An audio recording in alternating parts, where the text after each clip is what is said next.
ಮುಹೂರ್ತ ಭಾಗದಲ್ಲಿ ಇವತ್ತು ನಾವು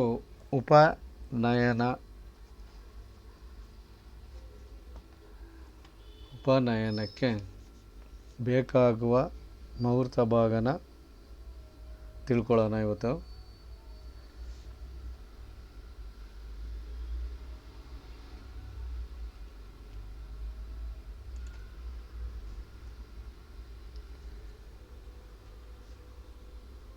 ಬ್ರಾಹ್ಮಣರಿಗೆ, ಕ್ಷತ್ರಿಯರಿಗೆ, ಆಮೇಲೆ ವೈಶ್ಯರಿಗೆ ಈ ಉಪನಯನದ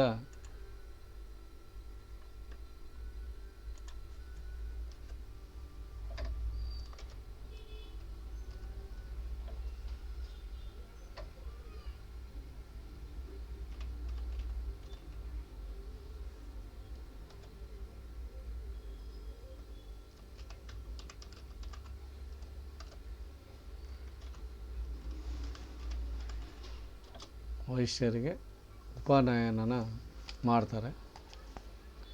ಉಪನಯನ ಬ್ರಾಹ್ಮಣರಿಗೆ ಎಷ್ಟು ವರ್ಷಗಳಲ್ಲಿ ಮಾಡ್ತಾರೆ ಅಂದರೆ 8 ವರ್ಷಗಳಲ್ಲಿ ಮಾಡ್ತಾರೆ. ಕ್ಷತ್ರಿಯರಿಗೆ ಅಂತ ತಗೊಂಡ್ರೆ ನಾನು 11ನೇ ವರ್ಷದಲ್ಲಿ ಮಾಡ್ತಾರೆ, 11th ಇಯರ್. ವೈಷ್ಣವರಿಗೆ 12ನೇ ವರ್ಷದಲ್ಲಿ ಮಾಡ್ತಾರೆ.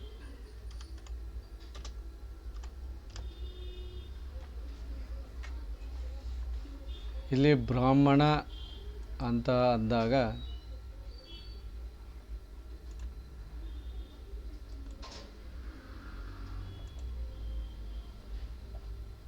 ಬ್ರಾಹ್ಮಣ ಜಾತಿಯವರು ಅಂತ ನಾವು ಪರಿಗಣಿಸಬಾರ್ದು. ಯಾರು ಜ್ಞಾನ ಸಂಪಾದನೆ ಮಾಡೋದಕ್ಕೆ ಪ್ರಯತ್ನ ಪಡ್ತಾರೋ ಅವರೆಲ್ಲರೂ ಜ್ಞಾನ ಸಂಪಾದನೆಗಾಗಿ, ಆಮೇಲೆ ಮಂತ್ರ ಉಚ್ಚಾರಣೆ ಆಗಲಿ ಅಥವಾ ಪ್ರತಿದಿನ ಸಂಧ್ಯಾ ವಂದನೆ ಮಾಡುವ ವಿಚಾರಗಳು ಬರುತ್ತೆ. ಈ ಸಂಧ್ಯಾ ವಂದನೆ ಮಾಡಬೇಕಾದ್ರೆ ಮಂತ್ರಗಳ ಉಚ್ಚಾರಣೆಗೆ ಬೇಕಾದರೆ ಯಾವುದೋ ಒಂದು ರೀತಿಯಲ್ಲಿ ಅವರು ದೈವತ್ವನ ಪಡ್ಕೊಳ್ಬೇಕಾದ್ರೆ ಈ ರೀತಿಯಲ್ಲಿ ಯಾವುದಾದ್ರು ಒಂದು ಉಪನಯನನ ಮಾಡಿಕೊಳ್ಬೇಕಾಗುತ್ತೆ. ಇದರ ಜೊತೆಯಲ್ಲಿ ವೀರಶೈವರು ಅಥವಾ ಲಿಂಗಾಯತದವರು ಅಂತ ಬಂದ್ರೆ ಅವ್ರಿಗೂ ಕೂಡ ಉಪನಯನ ಇರುತ್ತೆ. ಇಲ್ಲಿ ಸ್ವಲ್ಪ ಫ್ರೀ ಅನ್ನೋದು ಬಿಟ್ಟಿರ್ತಾರೆ, ಅಂದರೆ ಲಿಬರಲ್ ಜಾಸ್ತಿ ಇರುತ್ತೆ. ವೀರಶೈವ ಅಂತ ನಾವು ತಗೊಂಡಾಗ ಲಿಬರಲಿಟಿ ನಮಗೆ ಜಾಸ್ತಿ ಸಿಗುತ್ತೆ.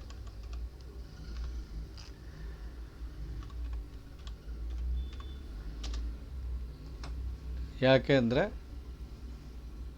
ಮದುವೆಯ ಸಮಯದಲ್ಲಿ, ಅಂದರೆ ಆ ವ್ಯಕ್ತಿಗೆ 18 ವರ್ಷ ಅಂತ ನಾವು ಹೇಳಬೇಕು. 18 ವರ್ಷದ ಸಮಯದಲ್ಲಿ ಅವರಿಗೆ ಉಪನಯನ ಕೊಡೋದಕ್ಕೆ ಪ್ರಯತ್ನ ಪಡ್ತಾರೆ. ಸಂಸಾರಸ್ಥನಾಗ್ತಾ ಇದ್ದಾನೆ ಅನ್ನೋ ವಿಚಾರದಲ್ಲಿ ತಗೊಳ್ತಾರೆ. ಆದರೆ ಇಲ್ಲಿ ಅದನ್ನು ನಾವು ಪರಿಗಣಿಸಂಗಿಲ್ಲ. ಯಾರೇ ಆಗಲಿ ತಮ್ಮ ಸಂಪ್ರದಾಯನ, ತಮ್ಮ ಮನೆಯ ಸಂಪ್ರದಾಯನ ಮುಂದುವರಿಸ್ಕೊಂಡು ಹೋಗೋದಕ್ಕೋಸ್ಕರ ಈ ಕೆಲಸಗಳನ್ನು ಅವರು ಮಾಡಬೇಕಾಗುತ್ತೆ. ಉಪನಯನ ತಗೊಂಡಾಗ ನಾವು ಶ್ರದ್ಧಾ ಭಕ್ತಿಯಿಂದ, ಆಂತರಿಕ ಶುದ್ಧಿಯಿಂದ, ಬಾಹ್ಯ ಶುದ್ಧಿಗಿಂತ ಹೆಚ್ಚಾಗಿ ಆಂತರಿಕ ಶುದ್ಧಿನ ನಾವು ಪಡ್ಕೊಂಡಿರಬೇಕು. ನಮಗೆಲ್ಲ ತಿಳಿದಿರುವ ಹಾಗೆ 10 ಜನರ ಮಧ್ಯೆ ಯಾರು ಒಬ್ಬರು ಅತ್ಯಂತ ಜ್ಞಾನವಂತರಾಗಿದ್ದರೆ ಅಂತ ನಾನು ಪರಿಗಣಿಸಿದ್ರೆ ಅವರಿಗೆ ಹೆಚ್ಚಿನ ಮಹತ್ವ ಇರುತ್ತೆ, ಹಾಗೆ ಮೌಲ್ಯಗಳು ಇರುತ್ತೆ. ಉಳಿದ 9 ಜನ ಅವರಿಗೆ ತಲೆಬಾಗಿನೋ ಯಾವುದೋ ಒಂದು ರೀತಿಯಲ್ಲಿ ನಮಸ್ಕಾರ ಮಾಡುವ ರೀತಿಯಲ್ಲಿ ಅವರಿಗೆ ಪ್ರಾಶಸ್ತ್ಯನ ನೀಡುವುದು ಇರುತ್ತೆ. ಈ 10 ಜನರಲ್ಲಿ ಒಬ್ಬ ಹೆಚ್ಚಿನ ಮಹತ್ವ ಪಡ್ಕೊಂಡಾಗ ಆತನಿಗೆ ಅಹಂಕಾರ ಅನ್ನೋದು ಬರುವ ಸಂಭವಗಳು ಇರುತ್ತೆ. ನಾವು ಅದನ್ನು ಪಡ್ಕೊಳ್ಬಾರ್ದು. ಅಹಂಕಾರಗಳನ್ನು ಅದನ್ನು ನಾವು ಮೀರಬೇಕಾಗಿದ್ದರೆ ಆಂತರಿಕವಾಗಿ ನಾವು ಮೌನ ಆಚರಿಸಬೇಕಾಗತ್ತೆ. ಆಂತರಿಕ ಮೌನ ಅನ್ನೋದು ಅತ್ಯಂತ ಪ್ರಭಾವಶಾಲಿಯಾದ ಒಂದು ಆಯುಧ. ಆಂತರಿಕವಾಗಿಯೇ ಆ ಮೌನ ಯುದ್ಧ ಕೂಡ ಮಾಡುತ್ತೆ. ಆಂತರಿಕದಲ್ಲಿ ದೊಡ್ಡ ಗಲಾಟೆ ಮಾಡುತ್ತೆ. ಆಂತರಿಕವಾಗಿಯೇ ಅದು ದೊಡ್ಡ ಶಬ್ದ ಮಾಡುತ್ತೆ. ಮೌನ ಶಬ್ದ ಮಾಡುತ್ತೆ ಅಂದರೆ ಆಶ್ಚರ್ಯ ಅಂತ ಅನ್ನಿಸ್ಬೋದು. ಆದರೆ ಆಂತರಿಕವಾಗಿ ಶಬ್ದ ಮಾಡೋದು ನಮ್ಮ ಆತ್ಮ ಹಾಗೂ ನಮ್ಮ ದೇಹಕ್ಕೆ ಘರ್ಷಣೆಗಳಾದಾಗ ಮಾತ್ರ. ಮಾನಸಿಕವಾಗಿ ನಾವು ಹೆಚ್ಚಿನ ಕುಂದುಕೊರತೆಗಳನ್ನು ನೋಡ್ತಾ ಇದ್ದಾಗ, ನಮ್ಮಲ್ಲಿ ಕುಂದೋದೇ ಜಾಸ್ತಿ ಅನ್ನೋದು ಕಾಣಿಸಿದಾಗ ನಮಗೆ ಅಲ್ಲಿ ಶಬ್ದಗಳು ಆಗ್ತಾ ಇರುತ್ತೆ. ಈ ಎಲ್ಲನ ನಾವು ಮೀರಬೇಕಾಗುತ್ತೆ.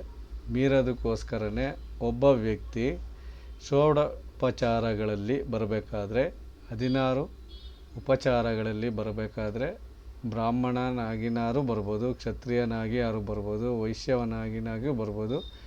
ಶೂದ್ರರಿಗೆ ಇಲ್ಲಿ ಆದ್ಯತೆನ ಕೊಟ್ಟಿಲ್ಲ. ಆದರೆ ಶೂದ್ರರು ಉಪನಯನನ ತಗೊಳ್ಬಾರ್ದು ಅಂತ ಏನಿಲ್ಲ. ಯಾಕಂದರೆ ಅದರಲ್ಲಿ ಯಾರು ಒಬ್ಬರು ಮಹತ್ತರವಾದಂಥ ಜ್ಞಾನ ಸಂಪಾದನೆಗೆ ಹೋದಾಗ ಅವರು ಕೂಡ ಅದನ್ನು ತಗೊಳ್ಬೋದು.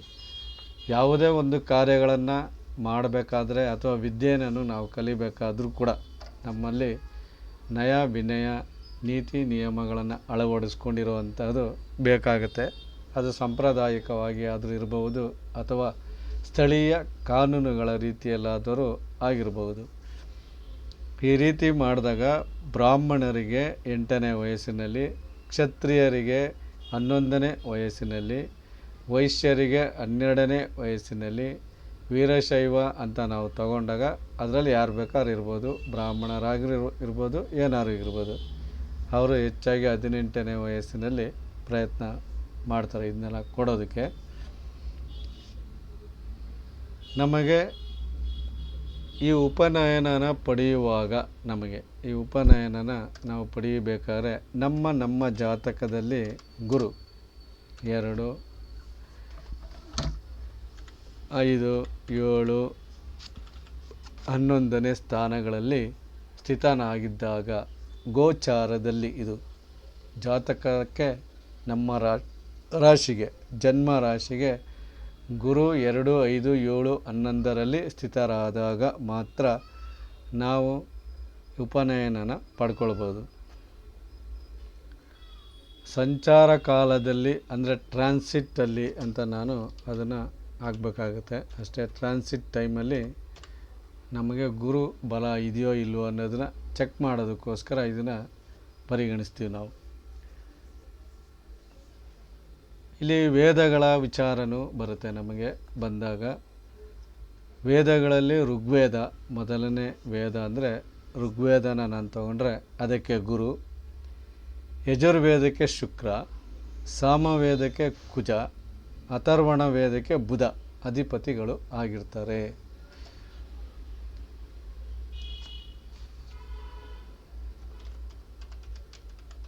ಋಗ್ವೇದಕ್ಕೆ ಗುರು,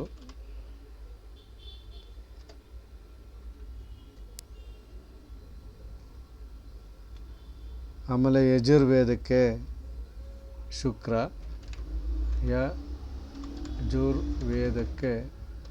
ಯಜುರ್ವೇದಕ್ಕೆ ಶುಕ್ರ ಬರ್ತಾರೆ. ಆಮೇಲೆ ಸಾಮವೇದಕ್ಕೆ ಕುಜ ಬರ್ತಾನೆ. ಅಥರ್ವಣ ವೇದಕ್ಕೆ ಬುಧ ಅಧಿಪತಿಗಳು ಆಗ್ತಾರೆ.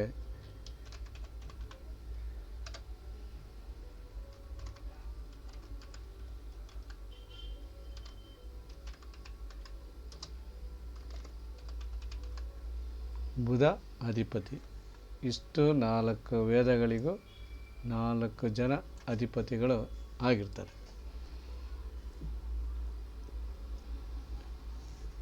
ಇವರು 4 ಜನನು ಆ ಟ್ರಾನ್ಸಿಟ್ ಸಮಯದಲ್ಲಿ ಅಂದರೆ ಗೋಚಾರದಲ್ಲಿ ಅಸ್ತರಾಗಿರಬಾರ್ದು.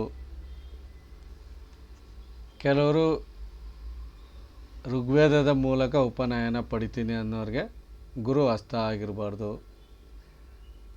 ಯಜುರ್ವೇದದವ್ರು ಪಡಿತಾನೆ ಅನ್ನೋರಿಗೆ ಶುಕ್ರ ಮುಖ್ಯವಾಗಿ ಬರುತ್ತೆ, ಅದಕ್ಕೆ ಶುಕ್ರ ಹಸ್ತ ಆಗಿರ್ಬಾರ್ದು. ಈ ಥರ ಕುಜ ಹಸ್ತ ಆಗಿರಬಾರ್ದು. ಸಾಮವೇದದವ್ರಿಗೆ, ಬುಧ ಅಥರ್ವ ವೇದದವ್ರಿಗೆ ಹಸ್ತ ಆಗಿರಬಾರ್ದು ಅಂತ ಇದೆ.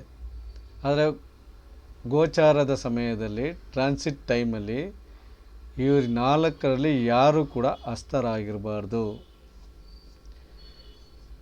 ಯಾವ ಗ್ರಹ ಹಸ್ತ ಆದರೂ ಸಹ ವೇದಾಧಿಕಾರದವರು, ವೇದದ ಅಧಿಕಾರದ ಜನಗಳು ಇರ್ತಾರೆ, ಅವರು ಉಪನಯನ ಮಾಡಬಾರ್ದು. ಇವ್ರನ್ನೆಲ್ಲ ನಾವು ಶಾಖಾಧಿಪತಿಗಳು ಅಂತ ಕರಿತೀವಿ. ಹಸ್ತಂಗತರಾದಾಗ ಪ್ರಥಮ ಉಪಕರ್ಮ ಮಾಡಬಾರ್ದು ಅಂತ. ಮನುಷ್ಯನಿಗೆ ಉಪಕರ್ಮ ಅಂತ ಪ್ರಾರಂಭ ಆಗೋದು ಈ ಸಂದರ್ಭದಲ್ಲಿನೇ, ಉಪನಯನದ ಸಂದರ್ಭದಲ್ಲಿ ಬರುತ್ತೆ. ಅದಕ್ಕಾಗಿ ಪ್ರಥಮ ಉಪಕರ್ಮ ಮಾಡಬಾರ್ದು.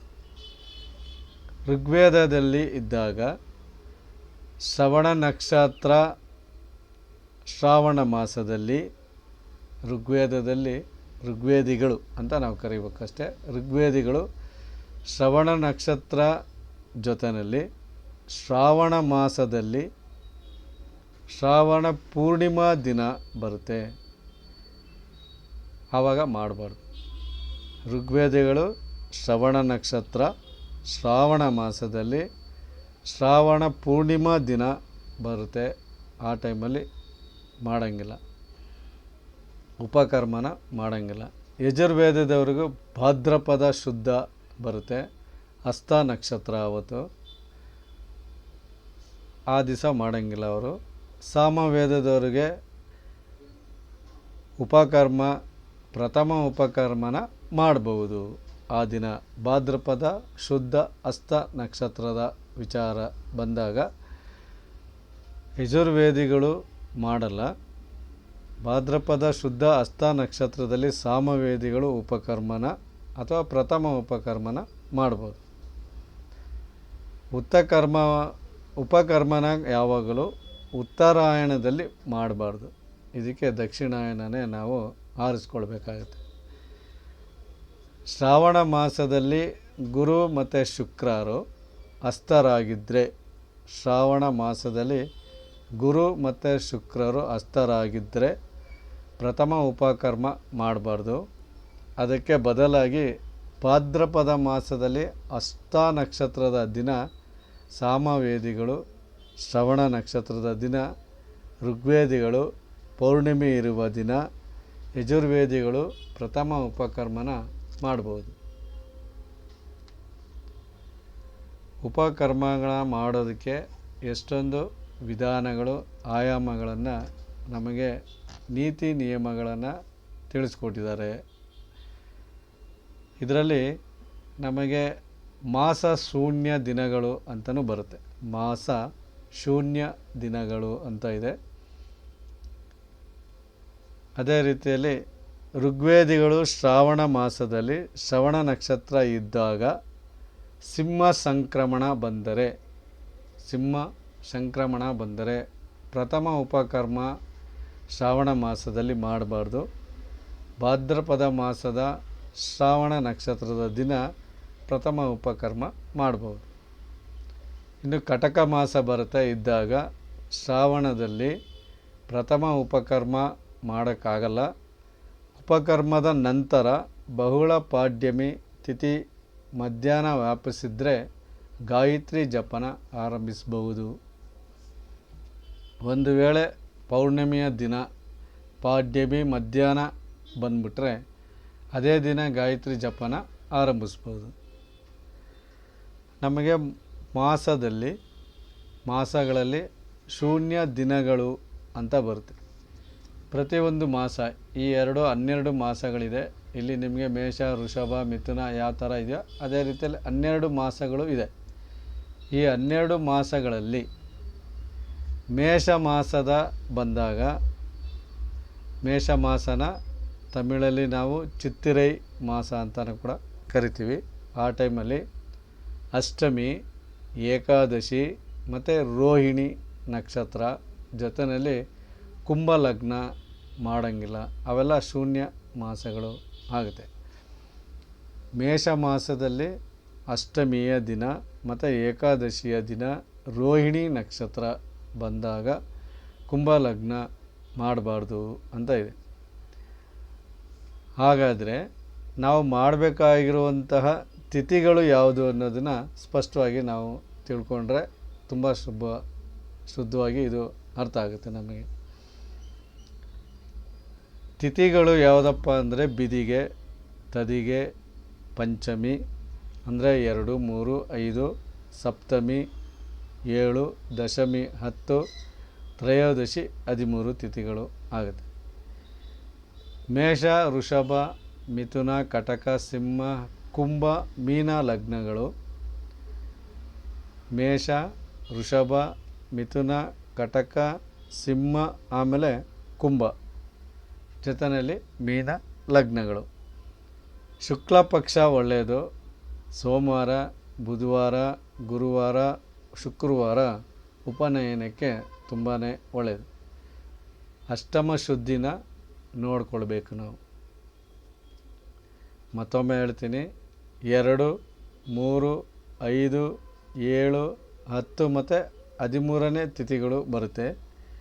ಮೇಷ, ವೃಷಭ, ಮಿಥುನ, ಕಟಕ, ಸಿಂಹ ಅಷ್ಟು 5 ಲಗ್ನಗಳು ಸೇರಿಕೊಂಡಿದೆ. ಜೊತೆಯಲ್ಲಿ ಸಿಂಹದಿಂದ ವಿರುದ್ಧ ದಿಕ್ಕಿಗೆ ಹೋಗಿ ಕುಂಭ ಮತ್ತು ಮೀನ ಆ 2 ಲಗ್ನಗಳನ್ನು ಪ್ರಧಾನವಾಗಿ ತಗೊಳ್ಬೇಕು. ಹಾಗೂ ಶುಕ್ಲ ಪಕ್ಷ ಇದ್ದರೆ ತುಂಬಾ ಒಳ್ಳೆಯದು. ಅದು ಸೋಮವಾರ, ಅದರಲ್ಲೂ ಉತ್ತರಾಯಣದ ಶುಕ್ಲ ಪಕ್ಷಗಳು ತುಂಬ ಒಳ್ಳೆಯದು. ಸೋಮವಾರ, ಬುಧವಾರ, ಗುರುವಾರ, ಶುಕ್ರವಾರಗಳ ಉಪನಯನಕ್ಕೆ ತುಂಬಾ ಒಳ್ಳೆಯದು. ಜಾತಕದವರಿಗೆ ಆ ಲಗ್ನ, ನಾವು ಆ ದಿನ ಯಾವ ಲಗ್ನ ಕೊಟ್ಟಿರ್ತೀವೋ ಆ ಲಗ್ನದಿಂದ ಅಷ್ಟಮ ಶುದ್ಧಿ ಇರಬೇಕು. ಈಗ ನೋಡಿ, ವೃಷಭ ಮಾಸ ಏನಾದ್ರು ಬಂದಿದೆ ಅಂತ ನಾನು ತಗೊಂಡ್ರೆ ಅಲ್ಲಿ ದ್ವಾದಶಿ ನಮಗೆ ಕೆಲವು ಸಂದರ್ಭಗಳಲ್ಲಿ ಒಂದು ದಿನದಲ್ಲಿ ಏಕಾದಶಿ, ದ್ವಾದಶಿ ಅಥವಾ ತ್ರಯೋದಶಿ. ಈ ತ್ರಯೋದಶಿ ಇರುವ ಮುಂಚೆ ಅಂದರೆ ಬೆಳಿಗ್ಗೆನೇ ನಮಗೆ 5 ನಿಮಿಷನೋ ಅಥವಾ 1 ನಿಮಿಷನೋ ಅಥವಾ ಅರ್ಧ ನಿಮಿಷನೋ ನಮಗೆ ದ್ವಾದಶಿ ಬಂದು ಆನಂತರ ತ್ರಯೋದಶಿ ಬಂದರೆ ಅನ್ನೋ ದಿನಗಳು ಬರುತ್ತೆ. ಅವೆಲ್ಲ ಮಾಸ ಶೂನ್ಯದ ದಿನಗಳು ಅಂತ ನಾವು ಕರಿತೀವಿ. ಆ ಥರ ಬಂದಾಗ ತುಂಬ ಜನ 1 ನಿಮಿಷ ಅಥವಾ 5 ನಿಮಿಷನ 5 ನಿಮಿಷಕ್ಕೋಸ್ಕರ ಒಂದು ದಿನ ನಾವು ಯಾಕೆ ಕಳ್ಕೋಬೇಕು ಅನ್ನೋ ಯೋಚನೆ ಮಾಡೋದು ಇರುತ್ತೆ. ಯಾಕೆ ಆ ಥರ ಮಾಡ್ತಾರೆ ಅಂದರೆ, ಕೆಲವು ಸಂದರ್ಭಗಳಲ್ಲಿ ತ್ರಯೋದಶಿ ಬಂದು ಉಪರಿ ಆಗಿಬಿಡುತ್ತೆ, ಅಂದರೆ ಕಡಿಮೆ ಆಗೋಗ್ಬಿಟ್ಟು ಮುಂದಿನ ಸೂರ್ಯೋದಯಕ್ಕಿಂತ ಮುಂಚೆನೇ ಅದು ಮುಗಿತಾ ಇದೆ ಅಂತ ಗೊತ್ತಾದಾಗ ಏನು ಮಾಡ್ತಾಯಿದ್ದಾರೆ ಅಂದರೆ, ಉಪನಯನಕ್ಕೋಸ್ಕರ ತ್ರಯೋದಶಿನ ಆಯ್ಕೆ ಮಾಡಿಕೊಳ್ಳುವ ಸಂಭವ ಬಂದ್ಬಿಡುತ್ತೆ. ಆವಾಗ ಅಲ್ಲಿ ಚಿತ್ತಾ ನಕ್ಷತ್ರ ಇದ್ದು, ಸ್ವಾತಿ ನಕ್ಷತ್ರ ಇದ್ದು, ಉತ್ತರಾಷಾಢ ನಕ್ಷತ್ರ ಇದ್ದರೆ ನಾವು ಅದನ್ನು ತ್ಯಜಿಸಬೇಕಾಗುತ್ತೆ. ಅವೆಲ್ಲ ಶೂನ್ಯ ದಿನಗಳು ಆಗಿಬಿಡುತ್ತೆ. ಹಾಗಾದರೆ ಯಾವ್ಯಾವ ನಕ್ಷತ್ರದಲ್ಲಿ ನಾವು ಉಪನಯನನ ತಗೊಳ್ಬೋದು ಅನ್ನೋದು ಗೊತ್ತಿದ್ದರೆ ಇದನ್ನು ನಾವು ಸುಲಭವಾಗಿ ತಿಳ್ಕೊಳ್ಬೋದು. ಅಶ್ವಿನಿ ನಕ್ಷತ್ರ, ರೋಹಿಣಿ ಎಲ್ಲ ಕ್ರಮಬದ್ಧವಾಗಿಯೇ ಬಂದಿರುತ್ತೆ. ಅಶ್ವಿನಿ, ರೋಹಿಣಿ, ಮೃಗಶಿರ, ಪುನರ್ವಸು, ಪುಷ್ಯ, ಉತ್ತರ, ಹಸ್ತ, ಚಿತ್ತ, ಸ್ವಾತಿ, ಅನುರಾಧ, ಉತ್ತರಾಷಾಢ, ಶ್ರವಣ, ಧನಿಷ್ಠ, ಶತಭಿಷ, ಉತ್ತರ ಭಾದ್ರ, ರೇವತಿ ನಕ್ಷತ್ರಗಳು ಇರಬೇಕು. ಇದರ ಜೊತೆಯಲ್ಲಿ ಶುಭ ಕರಣಗಳು ಇರಬೇಕಾಗುತ್ತೆ. ಈ ಶುಭ ಕಾರಣಗಳನ್ನು ನಾವು ಅದನ್ನು ಹೊಂದಿಸಿಕೊಂಡು ಈ ಕೆಲಸಗಳನ್ನು ನಾವು ಮಾಡಬೇಕಾಗುತ್ತೆ. ಇದರಲ್ಲಿ ಹೆಚ್ಚಾಗಿ ಉಪನಯನಕ್ಕೆ ಹೆಚ್ಚಾಗಿ ನಮಗೆ ಯೋಗಕ್ಕಿಂತ ಹೆಚ್ಚಾಗಿ ಶುಭ ಕಾರಣಗಳಿಗೆ ಅತ್ಯಂತ ಪ್ರಾಮುಖ್ಯತೆನ ಕೊಡಬೇಕು ನಾವು. ವೃಷಭ ಮಾಸದಲ್ಲಿ ಬಂದಾಗ ಚಿತ್ತ, ಸ್ವಾತಿ, ಉತ್ತರಾಷಾಢ ನಕ್ಷತ್ರಗಳು ಬಂದು ದ್ವಾದಶಿ ಅಥವಾ ತ್ರಯೋದಶಿಯ ನಡುವೆ ಇದ್ದಾಗ ಅದನ್ನು ವೈಯಾಶಿ ಅಂತ ಕೂಡ ತಮಿಳಲ್ಲಿ ಕರೆಯೋದುಂಟು. ಆ ಮಾಸಕ್ಕೆ ಆ ಮಾಸನ ಶೂನ್ಯ ದಿನಗಳು ಅಂತ ನಾವು ತಿಳ್ಕೋಬೇಕು. ಇನ್ನು ಮಿಥುನ ಮಾಸ ಬರುತ್ತೆ.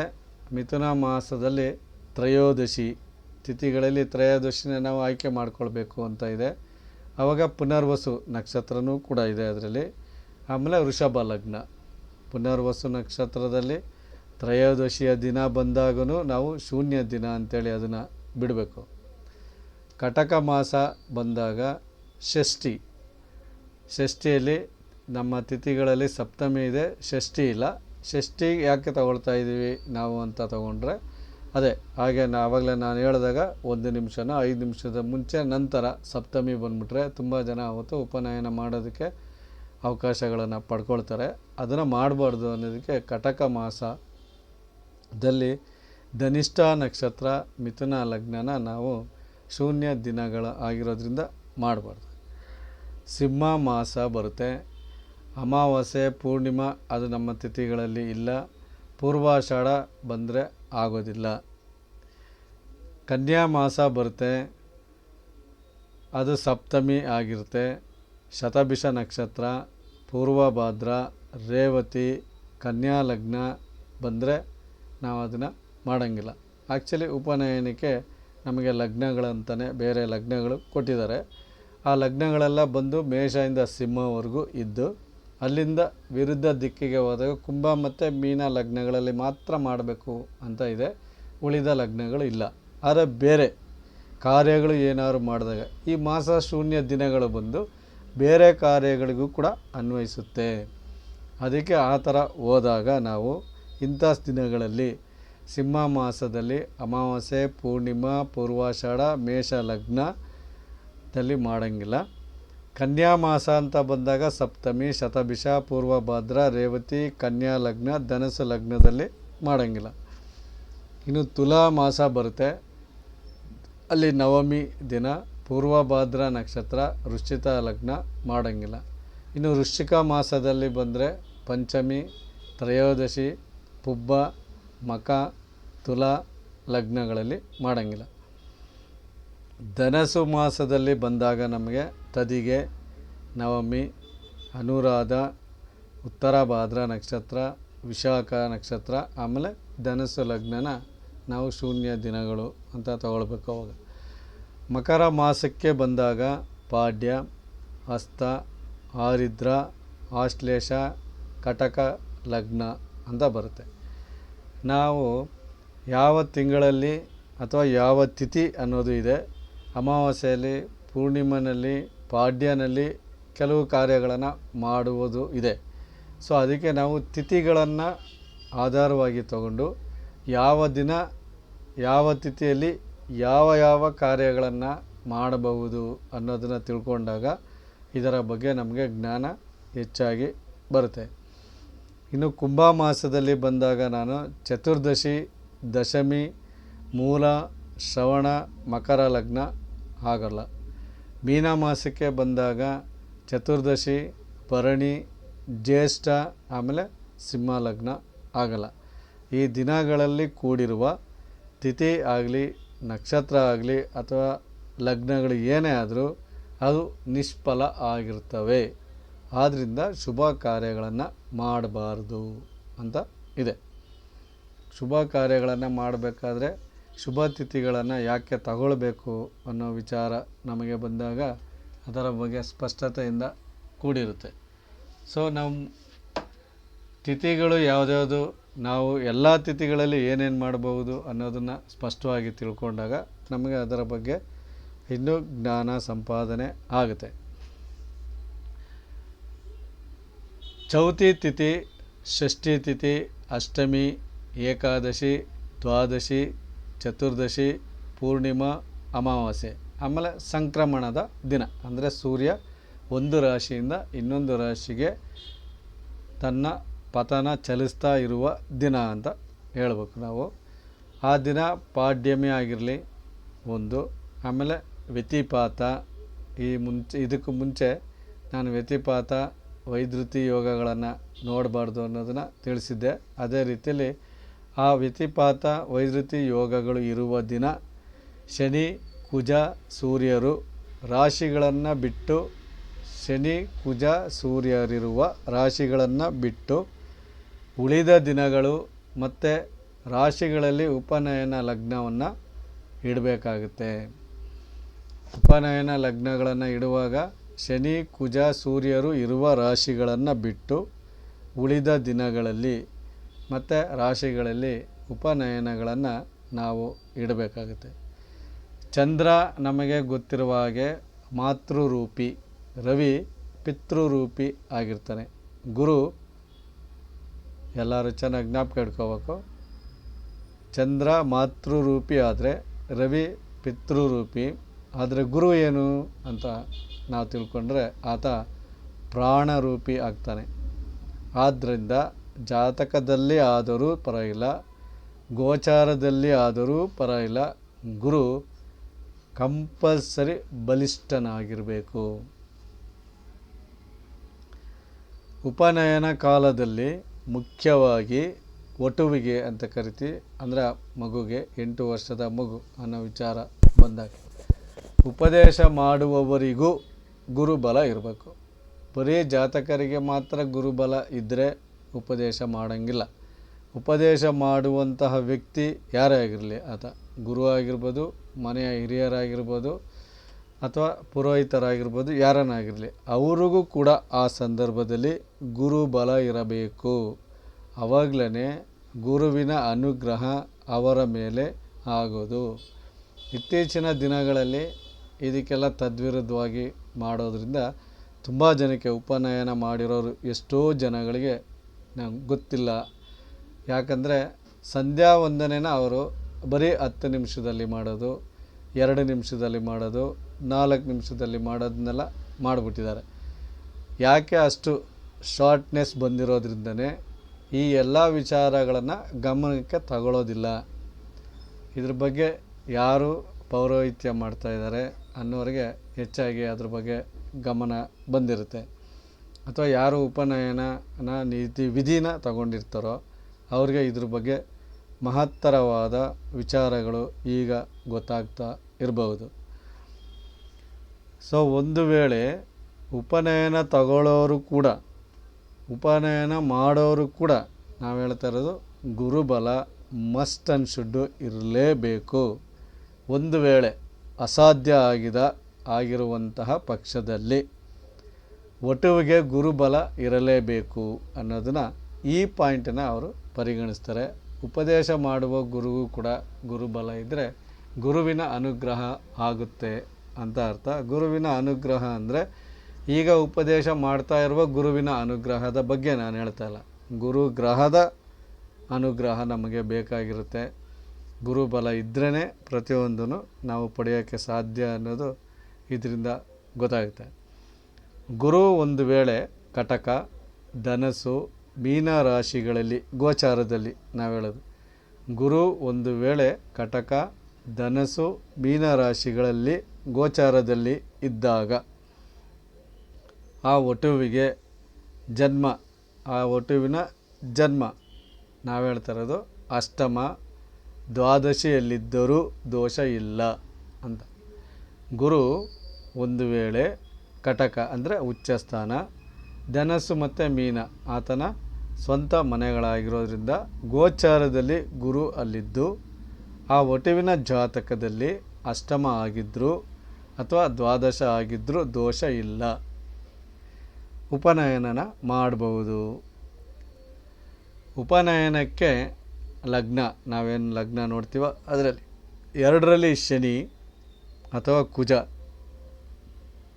ನಾವು ಉಪನಯನ ಮಾಡುವಾಗ 2ನೇ ಮನೆಯಲ್ಲಿ, 2ನೇ ಮನೆ ನಮಗೇನು ಸೂಚಿಸುತ್ತೆ ಅಂದರೆ ಮಾತು, ವಿದ್ಯೆ, ಪ್ರಾರಂಭದ ವಿದ್ಯೆಗಳಂತ ಕರಿತೀವಿ. ಆ ವಿದ್ಯೆಗಳೆಲ್ಲ ನಮಗೆ ಬರಬೇಕಾಗಿದೆ. ಸೊ ಅಲ್ಲಿ ಶನಿ ಆಗಲಿ, ಇಲ್ಲಾಂದರೆ ಕುಜನಾದರೂ ಆಗಲಿ, ಅಥವಾ ಇಬ್ಬರು ಅಲ್ಲಿ ಇದ್ದರೆ ಅವ್ರಿಗೆ ಉಪನಯನ ಆಗಲಿ, ಅವರಿಗೆ ಕಲಿಸ್ಕೊಡ್ತಾ ಇರುವಂಥ ವಿದ್ಯೆನೇ ಆಗಲಿ ನಾಶ ಆಗುತ್ತೆ. ಸೊ 2ನೇ ಮನೆಯಲ್ಲಿ ಉಪನಯನದ ಲಗ್ನ ನಾನು ಹೇಳ್ತಾ ಇರೋದು, ಜಾತಕರ ಲಗ್ನದಿಂದ 2ನೇ ಮನೆ ಅಲ್ಲ, ಉಪನಯನ ಮಾಡುವ ದಿನ 2ನೇ ಮನೆಯಲ್ಲಿ ನಮಗೆ ಶನಿ ಅಥವಾ ಕುಜ ಇದ್ದರೆ, ಅಥವಾ ಇಬ್ಬರು ಇದ್ದರೆ, ಅಥವಾ ಇಬ್ಬರಲ್ಲಿ ಯಾರು ಒಬ್ಬರಿದ್ರೂ ಆಗುತ್ತೆ, ನಮಗೆ ವಿದ್ಯಾ ನಾಶ ಆಗುತ್ತೆ. ಅದು ಎಷ್ಟು ಮಟ್ಟಿಗೆ ನಾಶ ಆಗುತ್ತೆ ಅಂದರೆ ಯಾವ ಗ್ರಹ ಅಲ್ಲಿ ಕೂತಿರುತ್ತೆ ಅನ್ನೋದ್ರ ಆಧಾರದ ಮೇಲೆ ನಮಗೆ ಹೋಗುತ್ತೆ.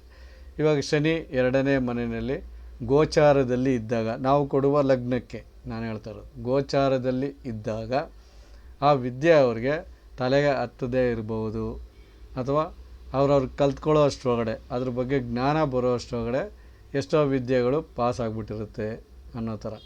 ತುಂಬ ಜನ ಪ್ರಶ್ನೆ ಕೇಳ್ತಾರೆ, ಏನಪ್ಪ ಅಂದರೆ ನಮಗೆ 10ನೇ ಕ್ಲಾಸ್ ಈಗಿನ ಕಾಲದಲ್ಲಂತೂ ಪ್ರತಿಯೊಬ್ಬರ ಮಕ್ಕಳಿಗೂ ಹಂಗೆ ಆಗಿಬಿಟ್ಟಿದೆ, ಪ್ರತಿಯೊಬ್ಬರ ಮಕ್ಕಳಿಗೂ ಕೂಡ ಹಾಗೆ ಆಗಿದೆ. ಎಷ್ಟೋ ಜನ ಮಕ್ಕಳಿಗೆ 10ನೇ ಕ್ಲಾಸ್ ಆಗಿದ್ದರೂ ಕೂಡ ಅವ್ರಿಗೆ ಪ್ರಾರಂಭದ ಲೆಕ್ಕಗಳು ಬರಲ್ಲ, ಅಥವಾ ಮೀನಿಂಗ್ಗಳು ಗೊತ್ತಿರಲ್ಲ. ಎಷ್ಟೋ ಮೀನಿಂಗ್ಗಳು ಅವ್ರಿಗೆ ಗೊತ್ತೇ ಇರೋದಿಲ್ಲ, ಹಂಗಂಗೆ ಕಲ್ತ್ಕೊಂಡು ಹೋಗ್ಬಿಟ್ಟಿರ್ತಾರೆ. ಇದೆಲ್ಲ ಅಶುಭದಾಯಕವಾದಂತಹ ಗುಣಗಳು ಅಥವಾ ಲಕ್ಷಣಗಳದು. ಆವಾಗ ಏನಪ್ಪ ಅಂದರೆ ಯಾವುದೇ ಆಗಲಿ ಮಗುಗೆ ನಾವು ಈ ಥರ ಮಾಡಿರ್ತೀವಿ, ಉಪನಯನ ಮಾಡೋ ಟೈಮಲ್ಲೇ ಆಗಲಿ, ಲಗ್ನಕ್ಕೆ 2ನೇ ಮನೆಯಲ್ಲಿ ಕುಜ ಶನಿ ಇರ್ತಾರೆ, ಇಲ್ಲಾಂದರೆ ಇಬ್ಬರಲ್ಲೊಬ್ಬರು ಇರ್ತಾರೆ.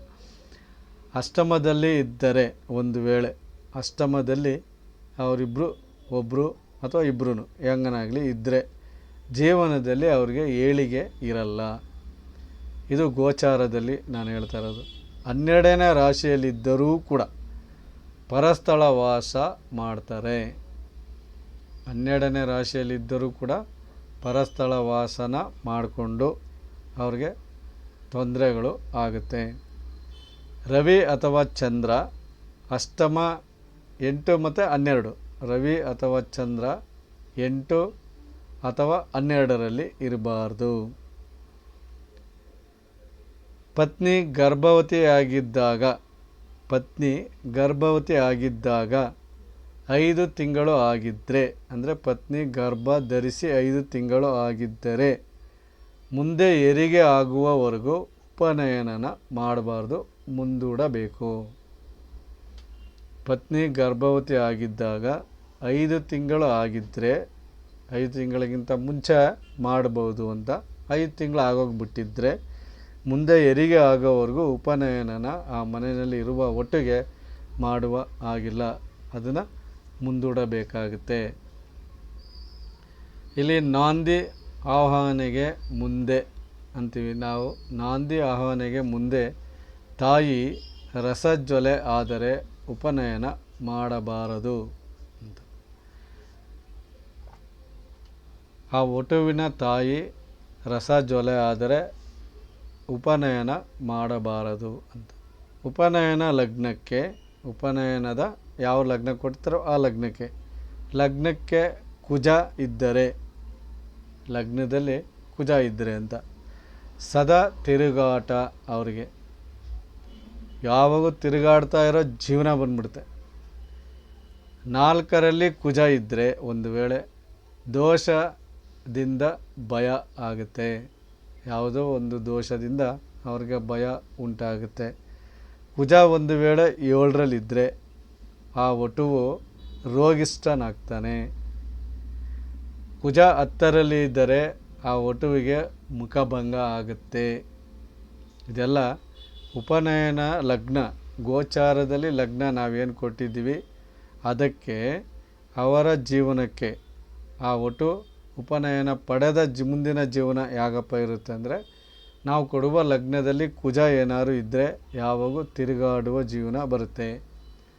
ಒಂದು ವೇಳೆ ಕುಜ 4ನೇ ಮನೆಯಲ್ಲಿದ್ದಾನೆ ಅಂದರೆ ದೋಷದಿಂದ ಕೂಡಿರುವ ಭಯ ಉಂಟಾಗುತ್ತೆ ಅವರಿಗೆ. ಪ್ರತಿಯೊಂದು ಹೆಜ್ಜೆನಲ್ಲೂ ದೋಷಗಳು ಎದುರುಗೊಳ್ಳುತ್ತೆ. ಇಲ್ಲ ಅಂದರೆ ನಾನೇನಾದ್ರು ಮಾಡಿದ್ರೆ ತೊಂದರೆನೇ ಆಗಿಬಿಡುತ್ತೆ, ದೋಷನೇ ಆಗಿಬಿಡುತ್ತೆ ಅನ್ನೋ ಭಯನೇ ಹುಟ್ಟಾಗ್ಬಿಡುತ್ತೆ ಅವ್ರಿಗೆ. ಸೊ 7ರಲ್ಲಿ ಕುಜ ಇದ್ದರೆ ಆ ಒಟ್ಟಿಗೆ ರೋಗಗಳು ಹತ್ತುತ್ತೆ, ಅದಕ್ಕೆ ಅವ್ರನ್ನ ರೋಗಿಷ್ಠರಾಗ್ತಾರೆ ಅಂತ ನಾವು ಕರಿತೀವಿ. ದಶಮದಲ್ಲಿ ಅಂದರೆ 10ರಲ್ಲಿ ಒಂದು ವೇಳೆ ಕುಜ ಇದ್ದರೆ ಆ ವಟುವಿಗೆ ಮುಖಭಂಗ ಆಗುತ್ತೆ. ಈಗ ಉಪನಯನದ ಲಗ್ನ, ಆ ಲಗ್ನದಲ್ಲಿ ಕುಜ ಇದ್ದರೆ ಈ ತೊಂದರೆಗಳು. ಅದೇ ಲಗ್ನದಲ್ಲಿ ಶನಿ ಇದ್ದರೆ ಏನಾಗುತ್ತೆ ಅಂತ ನೋಡಿದ್ರೆ, ಆ ಮಗುಗೆ ಸದಾ ರೋಗ, ಒಂದಲ್ಲ ಒಂದು ರೀತಿಯ ರೋಗ ಪೀಡಿತನಾಗಿರುತ್ತಾನೆ. ಅದೇ ಶನಿ 4ನೇ ಮನೆಯಲ್ಲಿ ಇದ್ದರೆ ಅಂತ ನಾನು ತೊಗೊಂಡ್ರೆ, ಅದೇ ಶನಿ 4ನೇ ಮನೆಯಲ್ಲಿ ಇದ್ದರೆ ಆ ವಟುವಿಗೆ ಮುಂದಿನ ಜೀವನ ಸುಖ ಆಗಿರಲ್ಲ, ತುಂಬ ತ್ರಾಸದಾಯಕವಾದ ಜೀವನ ಆಗುತ್ತೆ. ಈ ಲಗ್ನಕ್ಕೆ ಶನಿ ಒಂದು ವೇಳೆ 7ರಲ್ಲಿ ಇದ್ದರೆ ಸದಾ ಅನ್ಯಸ್ಥಳ ವಾಸ ಬರುತ್ತೆ, ಅನ್ಯಸ್ಥಳ ವಾಸನೆ ಬರುತ್ತೆ. ಉಪನಯನ ಮಾಡಿದ ಮಗುಗೆ ತುಂಬ ಮನೆಗಳಲ್ಲಿ ಇದೆಲ್ಲ ನಡೆದೋಗಿರುತ್ತೆ. ಈ ಥರ ಏನಾದ್ರು ಇದ್ದಾಗ ಶನಿ 7ನೇ ಮನೆಯಲ್ಲಿ ಇದ್ದರೆ, ಲಗ್ನಕ್ಕೆ 7ನೇ ಮನೆಯಲ್ಲಿ ಇದ್ದರೆ ಅಂತ ಅರ್ಥ. ಕೊಟ್ಟಾಗ ಎಷ್ಟೋ ಜನ ಮಕ್ಕಳನ್ನ ತಗೊಂಡೋಗಿ ಹಾಸ್ಟೆಲಲ್ಲಿ ಸೇರಿಸೋದಿರುತ್ತೆ, ಅಥವಾ ಮಠಗಳಿಗೆ ಸೇರಿಸುತ್ತಾರೆ ವಿದ್ಯಾಭ್ಯಾಸಕ್ಕಾಗಿ. ಈ ರೀತಿಯಾಗಿ ಪರಸ್ಥಳ ಅನ್ಯಸ್ಥಳ ವಾಸ ಬಂದ್ಬಿಡುತ್ತೆ. ಶನಿ ಒಂದು ವೇಳೆ 10ರಲ್ಲಿದ್ದರೆ ಬಡತನ ಜೀವನ ನಡೆಸಬೇಕಾಗುತ್ತೆ, ಬಡತನದ ಜೀವನ ನಡೆಸಬೇಕಾಗುತ್ತೆ. ಒಂದು ಮುಹೂರ್ತನ ನಾವು ಕೊಡಬೇಕಾಗಿದ್ದಾಗ ಎಷ್ಟೋ ದೋಷಗಳನ್ನು ಅದು ಒಡೆದು ಓಡಿಸುವಂತಹದ್ದು ಆಗಿರೋದ್ರಿಂದ ಈ ಎಲ್ಲ ವಿಚಾರಗಳು ಬರುತ್ತೆ. ಒಂದೇ ದಿನ, ಒಂದು ವೇಳೆ ಒಂದೇ ದಿನ ಉಪನಯನ ಮಾಡೋದು ಇರುತ್ತೆ, ವಿವಾಹ ಮಾಡೋದು ಇರುತ್ತೆ. ಆ ಥರ ಏನಾದ್ರು ಬಂದರೆ ಮೊದಲು ಉಪನಯನನೇ ಮಾಡಬೇಕು, ಆನಂತರ ವಿವಾಹ ಮಾಡಬೇಕು. ಉಪನಯನವಿಲ್ಲದೆ ವಿವಾಹ ಶೂನ್ಯ ಆಗಿಬಿಡುತ್ತೆ, ಅದು ವಿವಾಹ ಜೀವನ ಹಾಳಾಗುತ್ತೆ. ಅದಕ್ಕೆ ನಾವು ಅದನ್ನು ಮಾಡಲ್ಲ. ಉಪನಯನನೇ ಮೊದಲ ಪ್ರಾಶಸ್ತ್ಯವಾಗಿ ನಾವು ಅದನ್ನು ಮಾಡ್ತೀವಿ. ಇನ್ನು ನಮ್ಮಲ್ಲಿ ಅಣ್ಣ ತಮ್ಮಂದಿರು ಇದ್ದರೆ ಅಥವಾ ಸವತಿಯ ಮಕ್ಕಳಾದರೂ ಪರವಾಗಿಲ್ಲ, ಅವರು ಅಣ್ಣ ತಮ್ಮಂದಿರು ಸವತಿಯ ಮಕ್ಕಳಾದರೂ ಪರವಾಗಿಲ್ಲ, ಅಥವಾ ಒಂದೇ ತಾಯಿಯ ಮಕ್ಕಳಾದರೂ ಪರವಾಗಿಲ್ಲ, ಅಥವಾ ದಾಯಾದಿಗಳು ಆದರೂ ಸಹ, ಅಣ್ಣ ತಮ್ಮಂದಿರಾದರೂ ಸಹ ಒಂದೇ ದಿನ ಉಪನಯನ ಆದರೆ ಒಬ್ಬರು ಏಳಿಗೆ ಪಡೆದರೆ ಮತ್ತೊಬ್ಬರು ಕಷ್ಟ ಪಡ್ತಾರೆ. ಅದಕ್ಕೆ ಬೇರೆ ಬೇರೆ ದಿನವೇ ಇಟ್ಕೊಂಡು ಮಾಡೋದು ತುಂಬ ಒಳ್ಳೆಯದು ಅಂತ ಹೇಳೋದು ತುಂಬ ಸರಿ. ಅದನ್ನು ನಾವು ಹೇಳಿರ್ತೀವಿ. ಹಿರಿಯರನ್ನು ಬಿಟ್ಟು, ಒಂದು ವೇಳೆ ದೊಡ್ಡವ್ರನ್ನ ಬಿಟ್ಟು ಕಿರಿಯರಿಗೆ ನಾವು ಉಪನಯನ ಮಾಡಬಾರ್ದು. ಆ್ಯಕ್ಚುಲಿ ಒಂದು ವೇಳೆ ಮಾಡಿದ್ರೆ ವಂಶ ಹೀನ ಆಗುತ್ತೆ ಅಥವಾ ನಿರ್ವಂಶ ಆಗಿಬಿಡ್ತಾರೆ. ನಿರ್ವಂಶ ಆಗೋದಕ್ಕೆ ಕಾರಣ ಇಂದಿನ ಜನ್ಮದಲ್ಲಿ ಇದೂ ಒಂದು ಕಾರಣ ಇರುತ್ತೆ. ಪೂರ್ವ ಜನ್ಮದಲ್ಲಿ ಹಿರಿಯರನ್ನು ಬಿಟ್ಟು ಕಿರಿಯರಿಗೆ ಉಪನಯನ ಮಾಡಿದ್ದು ಕೂಡ ಒಂದು ಕಾರಣ ಆಗುತ್ತೆ. ಒಂದು ವೇಳೆ ಹಿರಿಯರನ್ನು ಬಿಟ್ಟು, ಒಂದು ವೇಳೆ ಏನಕ್ಕೆ ಆ ಥರ ಆಗುತ್ತೆ ಅಂದರೆ ಹಿರಿಯ ಅಸಮರ್ಥನಾಗಿದ್ದಾನೆ ಅಂತ ನಮಗನ್ಸಿರುತ್ತೆ. ಅದಕ್ಕೆ ಒಂದು ವೇಳೆ ಹಿರಿಯ ಅಸಮರ್ಥನಾಗಿದ್ದಾನೆ ಅಂತ ಅನಿಸಿದ್ರೆ ಕಿರಿಯನಿಗೆ ಉಪನಯನ ಮಾಡಬೇಕಾಗಿರೋ ಸಂದರ್ಭ ಬಂದರೆ, ಕಿರಿಯರಿಗೆ ಉಪನಯನ ಮಾಡಬೇಕಾಗಿರೋ ಸಂದರ್ಭ ಬಂದರೆ ಚಾಂದ್ರಾಯಣಾದಿ ಪ್ರಾಯಶ್ಚಿತ್ತ ಹೋಮಗಳನ್ನು ಮಾಡಬೇಕು. ಚಾಂದ್ರಾಯಣಾದಿ ಪ್ರಾಯಶ್ಚಿತ್ತ ಹೋಮಗಳನ್ನು ಮಾಡಿ ಗಂಗದಿಂದ ಪ್ರಾರಂಭವಾಗಿ ಪುಣ್ಯ ನದಿಗಳಲ್ಲಿ ಮಿಂದು ಬಂದ ನಂತರ ಉಪನಯನ ಮಾಡಬೇಕು. ಇದಕ್ಕೆ ಎಲ್ಲಿ ಹೋಗೋದು ಅನ್ನೋದು ಒಂದು ದೊಡ್ಡ ಪ್ರಶ್ನೆ ಆಗಿಬಿಡುತ್ತೆ. ಹಿರಿಯರಿಗೆ ಅವನು ಅಸಮರ್ಥನಾಗಿದ್ದಾನೆ, ಆತನಿಗೆ ಬಿಟ್ಟು ಕಿರಿಯನಿಗೆ ಮಾಡಬೇಕಾಗಿದೆ ಉಪನಯನ ಅಂತ ಬಂದಾಗ ಅವ್ರು ಮಾಡಬೇಕಾಗಿರೋದೇನಪ್ಪ ಅಂದರೆ ಹೋಮಗಳನ್ನು ಮಾಡಬೇಕಾಗತ್ತೆ. ಚಾಂದ್ರಾಯಣಾದಿ ಪ್ರಾಯಶ್ಚಿತ್ತ ಹೋಮಗಳನ್ನು ಮಾಡಬೇಕು. ಅವರು ಜೊತೆಯಲ್ಲಿ ಗಂಗಾ ನದಿಯಿಂದ ಹಿಡಿದು ಎಲ್ಲ ನದಿಗಳಲ್ಲಿ ಮಿಂದು ಬಂದ ನಂತರ ಉಪನಯನ ಮಾಡೋದು ತುಂಬಾ ಒಳ್ಳೆಯದು. ಇದು ಉಪನಯನದ ರೀತಿ ನೀತಿಗಳು, ಆಮೇಲೆ ವಿಧಾನಗಳು ಅಂತ ನಾವು ಹೇಳ್ಬೋದು. ಈ ಉಪನಯನಕ್ಕೆ ನಮ್ಮ ಒಂಟಿಕೊಪ್ಪಲ್ ಪಂಚಾಂಗ ಎಲ್ಲರ ಹತ್ರನೂ ಇದೆ. ನೀವು ತಗೊಂಡ್ರೆ ಅದರಲ್ಲಿ ನಾವು ಸ್ಪಷ್ಟವಾಗಿ ತಿಳಿಸ್ಕೊಡ್ಬೋದು ಎಲ್ಲರಿಗೂ. 100ನೇ ಪುಟನ ಏನೋ ಕೊಟ್ಟಿದ್ದಾರೆ, ಅದರಲ್ಲಿ 100ನೇ ಪುಟದಲ್ಲಿ ಅಂಥೇಳಿ 100ನೇ ಪುಟನ ತೆಗೆದ್ರೆ ಎಲ್ರಿಗೂ ಪಂಚಾಂಗದಲ್ಲಿ ಮುಹೂರ್ತಗಳು ಅವು ಕೊಟ್ಟಿದ್ದಾರೆ ಶುಭ ಕಾರ್ಯಗಳಿಗೆ. ಅದರಲ್ಲಿ ಉಪನಯನನೂ ಒಂದು ಕೊಟ್ಟಿರ್ತಾರೆ. 13ನೇದನ್ನ ಕೊಟ್ಟಿದ್ದಾರೆ ಅಲ್ಲಿ. ಬುಧವಾರ, ಗುರುವಾರ, ಶುಕ್ರವಾರ ಉತ್ತಮ, ಸೋಮವಾರ ಮಾಡಿದ್ರೆ ಮಧ್ಯಮ ಅಂತ. ತಿಥಿಗಳನ್ನು 2, 3, 5, 7, 10, 13 ಕೊಟ್ಟಿದ್ದಾರೆ. ನಕ್ಷತ್ರಗಳು ಕೊಟ್ಟಿದ್ದಾರೆ. ಅದರಲ್ಲಿ ಅಶ್ವಿನಿ, ರೋಹಿಣಿ, ಮೃಗಶಿರ, ಪುನರ್ವಸು, ಪುಷ್ಯ, ಉತ್ತರ ಫಲ್ಗುಣಿ, ಹಸ್ತ, ಚಿತ್ತ, ಸ್ವಾತಿ, ಅನುರಾಧ, ಉತ್ತರಾಷಾಢ, ಶ್ರವಣ, ಧನಿಷ್ಠ, ಶತಭಿಷ, ಉತ್ತರ ಭಾದ್ರ, ರೇವತಿ. ಇಲ್ಲಿಯೂ ಅಷ್ಟೇ ಮೇಷ, ವೃಷಭ, ಮಿಥುನ, ಕಟಕ, ಸಿಂಹ, ಮೀನ, ಆಮೇಲೆ ಕುಂಭ ಕೊಟ್ಟಿದ್ದಾರೆ. ಆಮೇಲೆ ಕಾಲ, ಯಾವ ಕಾಲಗಳಲ್ಲಿ ಮಾಡಬೇಕು ಅನ್ನೋದನ್ನು ಕೊಟ್ಟಿದ್ದಾರೆ. 7, 8, 9, 11ನೇ ವರ್ಷಗಳು ಉತ್ತರಾಯಣ ಇರಬೇಕು. ಶುಕ್ಲ 5ರಿಂದ ಕೃಷ್ಣ 5ರವರೆಗೆ ಪೂರ್ವಾಹ್ನ ಮಾಡ್ಬೋದು, ಮಧ್ಯಾಹ್ನಕ್ಕಿಂತ ಮುಂಚೆ. ಅಷ್ಟಮ ಶುದ್ಧಿ ಇರಬೇಕು. 1, 4, 7, 10ರಲ್ಲಿ ಪಾಪಗ್ರಹಗಳು ಇರಬಾರ್ದು. ಮತ್ತು ಲಗ್ನ, ಚಂದ್ರ, ಅನಾಧ್ಯಯನ ದಿನಗಳು ಆಗಬಾರ್ದು. ತಾಯಿ ಗರ್ಭಿಣಿಯಾಗಿರುವಾಗ ಉಪನಯನ ಮಾಡಬಾರ್ದು ಅಂತ ಇಲ್ಲಿ ಕೊಟ್ಬಿಟ್ಟಿದ್ದಾರೆ. ನಮ್ಮಲ್ಲಿ ಈಗ ನಾನು ಹೇಳಿದ್ದು 5 ತಿಂಗಳು ಮುಗಿದೋದ ಮೇಲಾದರೆ ಮಾಡೋಂಗಿಲ್ಲ ಅಂತ ಇತ್ತು. ಅದು ಒಳಗಡೆ ಇದ್ದರೆ ಮಾಡಬಹುದು ಅಂತ ಇರುತ್ತೆ.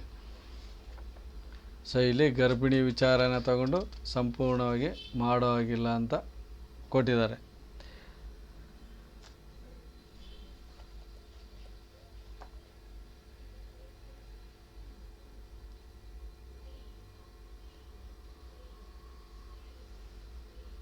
ಇವತ್ತು 20ನೇ ತಾರೀಕು.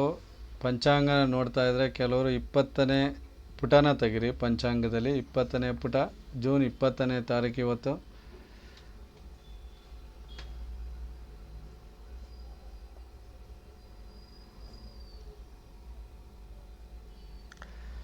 ಇವತ್ತು ತ್ರಯೋದಶಿ. ಎಲ್ಲರೂ ನೋಡ್ತಾ ಇದ್ದೀರಾ ಅಂತ ಅಂದ್ಕೊಂಡಿದ್ದೀನಿ. ಬೆಳಿಗ್ಗೆ 6 ಗಂಟೆ 13 ನಿಮಿಷಕ್ಕೆ ಮುಗಿಯುತ್ತೆ. ಅನುರಾಧ ನಕ್ಷತ್ರ ಇದೆ. 5 ಗಂಟೆ ಸಾಯಂಕಾಲ 5 ಗಂಟೆ 22 ನಿಮಿಷಕ್ಕೆ ಮುಗಿಯುತ್ತೆ. ಅಂದರೆ ವಾಕ್ಯ ಸಿದ್ಧಾಂತದ ಪ್ರಕಾರನೂ ಇವತ್ತು ತ್ರಯೋದಶಿನೇ ಅಂತ ಅರ್ಥ. ಅದು ಮುಗಿಯೋದು 3 ಗಳಿಗೆ 49 ಉಪಗಳಿಗೆ ಅಂತ ಕೊಟ್ಟಿದ್ದಾರೆ. ಆಮೇಲೆ ಸಾಧ್ಯ ಯೋಗ, ತೈತುಲ ಕರಣ, ಆಮೇಲೆ ಅಮೃತ ಗಳಿಗೆನ ಕೊಟ್ಟಿದ್ದಾರೆ. ಆರಿದ್ರ ನಕ್ಷತ್ರದಲ್ಲಿ 3ನೇ ಪಾದದಲ್ಲಿ ಬುಧ ಇದ್ದಾನೆ ಅಂತ ಕೊಟ್ಟಿದ್ದಾರೆ. ಆಮೇಲೆ ಆರಿದ್ರ ನಕ್ಷತ್ರದ 2ರಲ್ಲಿ ಶುಕ್ರ ಇದ್ದಾನೆ ಅಂತ ಕೊಟ್ಟಿದ್ದಾರೆ. ಮೈಸೂರು ತಿಲಕ್ ನಗರದ ಶ್ರೀನಿವಾಸ ದೇವಾಲಯದಲ್ಲಿ ಶ್ರೀ ಅಮ್ಮನವರ ವರ್ಧಂತಿ ಇದೆ. ಅಲ್ಲಿ ನಾತಿ ಮುನಿಗಳ್ ತಿರು ನಕ್ಷತ್ರ ಇರೋದರಿಂದ ಅನಧ್ಯಯನ ತ್ರಯ ಅಂತ ಇದೆ. ಇವತ್ತು ಅಧ್ಯಯನ ಮಾಡ್ದಲೇ ಇರುವಂಥ ದಿನಕ್ಕೆ ಅನಧ್ಯಯನ ಅಂತ ಕರಿತೀವಿ ನಾವು. ತ್ರಯ ಅಂದರೆ ತ್ರಯೋದಶಿ ಆಗಿದೆ. ಅದಕ್ಕೆ ಈ ಅನಧ್ಯಯನ ದಿನಗಳು ಇದ್ದಾಗ ನಾವು ಉಪನಯನ ಮಾಡೋಂಗಿಲ್ಲ, ಅಕ್ಷರ ಅಭ್ಯಾಸಗಳನ್ನು ಮಾಡಿಸೋದಿಲ್ಲ, ಈ ಥರ ಕೆಲವು ಕಾರ್ಯಗಳನ್ನು ಮಾಡೋಂಗಿಲ್ಲ ಅನ್ನೋದು ಇರುತ್ತೆ. ಅಂದರೆ ನಿಮಗೆ ಪ್ರಾರಂಭದಲ್ಲಿ ನಾನು ಹೇಳೋದು ಸೂರ್ಯ ಸಿದ್ಧಾಂತ ಅಂತ ಇದೆ. ವಾಕ್ಯ ಆರ್ಯಭಟೀಯ ಸಿದ್ಧಾಂತ ಇದೆ. ಅದೇ ಥರ ಸೂರ್ಯ ಸಿದ್ಧಾಂತ. ಅಂದರೆ ವಾಕ್ಯ ಸಿದ್ಧಾಂತ. ಅದು ಅಂದರೆ ಅದೇ. ಅದರಲ್ಲೂ ಕೂಡ ತಿಥಿ ಕೊಟ್ಟಿದ್ದಾರೆ. ತಿಥಿ 13 ತಿಥಿ ಅಂತ ಕೊಟ್ಬಿಟ್ಟಿದ್ದಾರೆ. ಅದನ್ನು 13 ಅಂದರೆ ತ್ರಯೋದಶಿನೇ ಬರುತ್ತೆ. ಇನ್ನು ಭುಕ್ತಿ 041 ಅಂತ ಇದೆ. 016 ಇವತ್ತಿನ ಮೊದಲ ಸೂರ್ಯ ಹುಟ್ಟುವಾಗ ಮೊದಲ ಲಗ್ನ 16 ನಿಮಿಷ ಕಳೆದೋಗ್ಬಿಟ್ಟಿದೆ ಅನ್ನೋದನ್ನು ತೋರಿಸ್ತಾ ಇದೆ ಅದು. ಸೊ 41 ಉಪಗಳಿಗೆ ವಿಗಳಿಗೆ ಅಂದರೆ 16 ನಿಮಿಷ ಹೋಗ್ಬಿಟ್ಟಿದೆ ಅಂತ ಅದು ತೋರಿಸ್ತಾ ಇದೆ. ಸೊ ಈ 16 ನಿಮಿಷ ಇವತ್ತು ಭುಕ್ತಿ ಅಂದರೆ ಮುಗಿದಿರೋದು, ಕಳೆದಿರೋದು ಅಂತ ಅರ್ಥ. 16 ನಿಮಿಷ ಕಳೆದೋಗ್ಬಿಟ್ಟಿದೆ ಅಂತ. ನಮ್ಮ ಇವತ್ತಿನ ದಿನದ ಮೊದಲನೇ ಲಗ್ನದಲ್ಲಿ ಅಂತ ಇದೆ. ಸೊ ಈ 16 ನಿಮಿಷನ ತಗೊಂಡು ನೀವು ನಮಗೆ ಮತ್ತೆ ಇಲ್ಲಿ ಮುಂದೆ ಎಷ್ಟನೇ ಪುಟದಲ್ಲಿ ಅನ್ನೋದನ್ನು ನಾವು ನೋಡ್ಬೋದು. ತುಂಬ ಸ್ಪಷ್ಟವಾಗಿ ಚೆನ್ನಾಗಿ ಕೊಟ್ಟಿದ್ದಾರೆ ಅಲ್ಲಿ.